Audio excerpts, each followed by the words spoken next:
लखा तो छुपा के रखा अखा ते सजा के तू है मेरी वफा।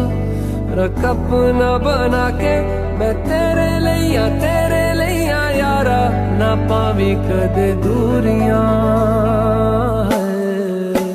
तेनू लखा तो छुपा के रखा अखा ते सजा के तू है मेरी वफा। रख अपना बना